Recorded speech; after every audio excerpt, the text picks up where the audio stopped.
Alistair Darling, leader of the Better Together campaign, opposed to Scottish independence, with a series of questions inspired by Evening Times readers to put to you on the campaign. Do you think Scotland has the economic potential to exist as a successful independent country?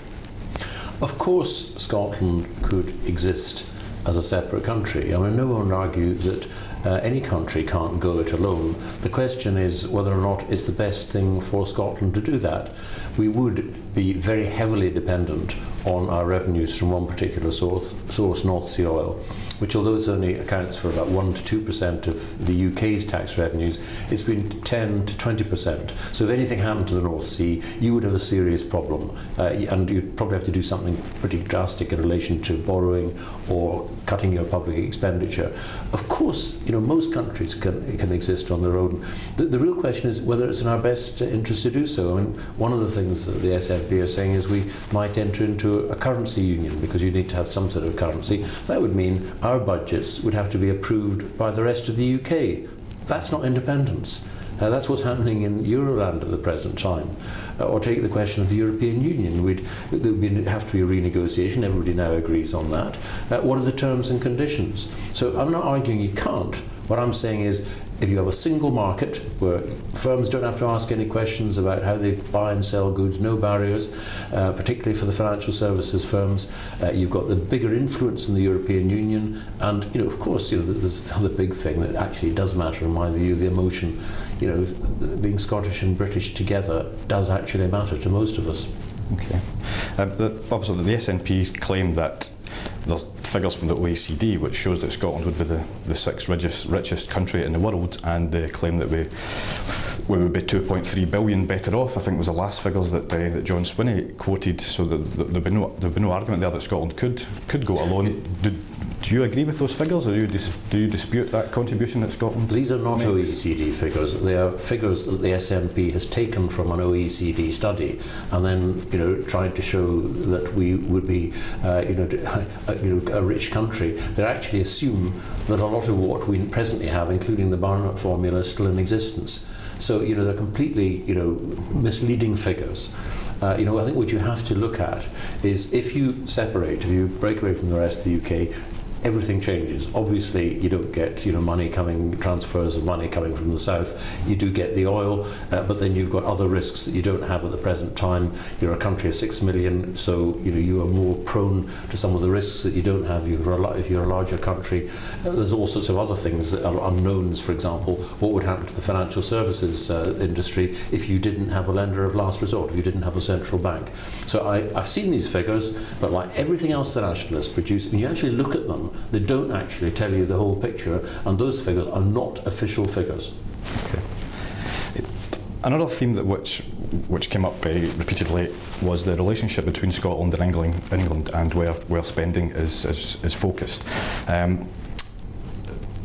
Scotland contributes funding to the UK, obviously, which some people think is dominated by London and the South East, with lots of money spent on Heathrow, the motorway network, the High-Speed Rail 2, which is coming. Why shouldn't Scotland use its own resources to benefit people of Scotland?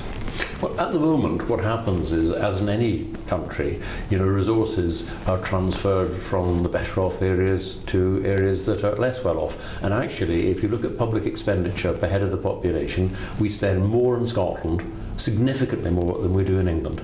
So, that argument simply doesn't wash. And if you actually look at Scotland's contribution, what it pays in, what it gets out, actually, if you look over the last 20 years, it evens itself out. Where Scotland does, when it does especially well, the figures the nationalists will quote to you are when oil prices really spike. And when oil prices spike, it means you've got high petrol prices. And it's a very odd argument to say in order to make Scotland, self-sufficient and in surplus, you actually need to be paying through the nose at the petrol pump. That's not a long-term economic strategy. The advantage of pooling resources means that in the good times, Scotland does well, but if things turn down, then you still have those transfers of money.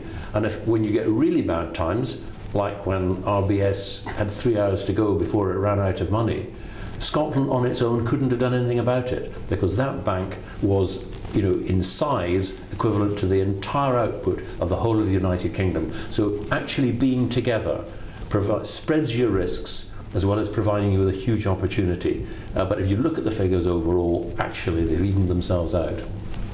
Okay.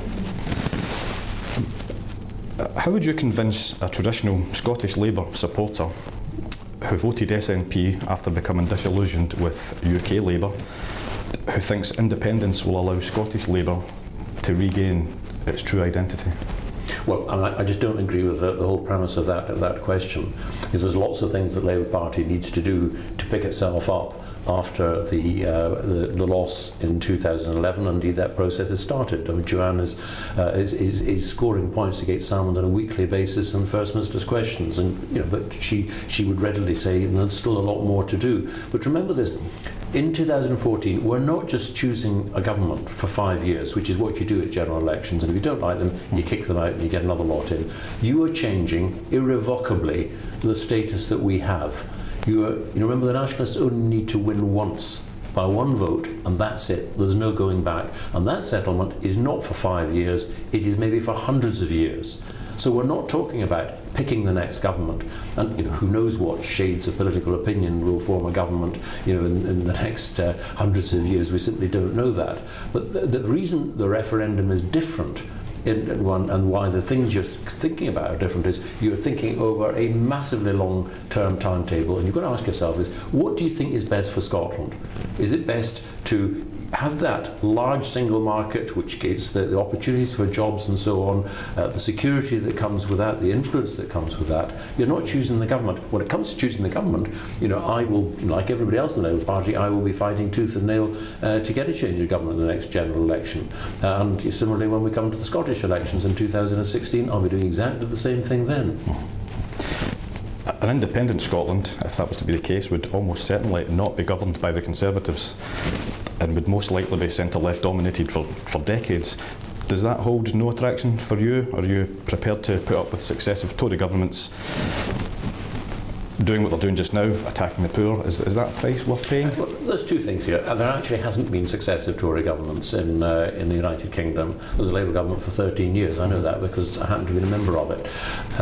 But if you look at Scotland, in 1955, the Scottish Conservatives, believe it or not, got over half the popular vote.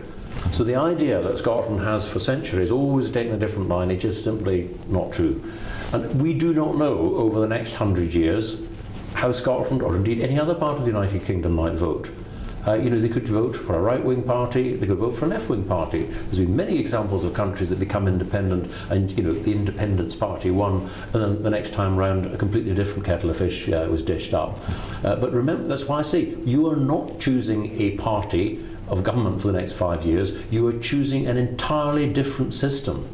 Something that is irrevocable once you've done it, and is full of risks. And coming back to the central point, which the nationalists want to fight this argument on, it's a left wing against a right wing, because they have not got the answers to some fundamental things like the currency we use, how you divide up pensions, what a welfare state might look like, what are the conditions in the European Union, what's going to happen to defence. These are all issues which actually we need to be debating.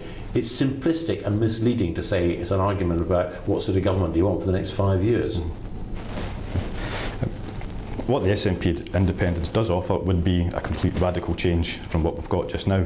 If Scotland votes no, what can the Union offer that is better than at present? Or is the current situation good enough? Well, firstly, the SNP cannot offer something that's entirely different because they've signed up to a currency union. That's what they say they want, which means that their budget would have to be agreed and approved by the rest of the United Kingdom. That's how a currency union works. That's what's happening in the Eurozone at the moment. So the idea you could simply go off and run a completely different system, it just isn't right. You're also heavily dependent on oil prices staying high and someone being prepared to carry on extracting oil at a rate that you feel that we need, whereas a lot of these decisions are actually not taken in Scotland at all.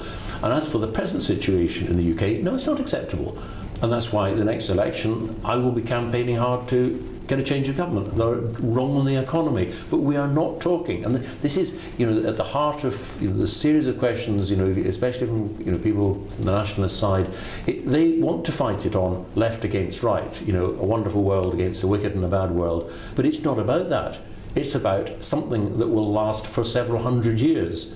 And and before we go to that, we've got to ask ourselves: is it likely all these things they simply claim? These guys are the ones that claimed that we'd be all right in the European Union. We would just, as soon as things changed, nothing would change. Now they've had to admit they're wrong on that. The questions that are before people in Scotland are ones that need to be answered, and which they are ducking and trying to avoid by simply saying, "Look, this is like a little general election. Just decide which of the two governments you want." That's not the case. Okay.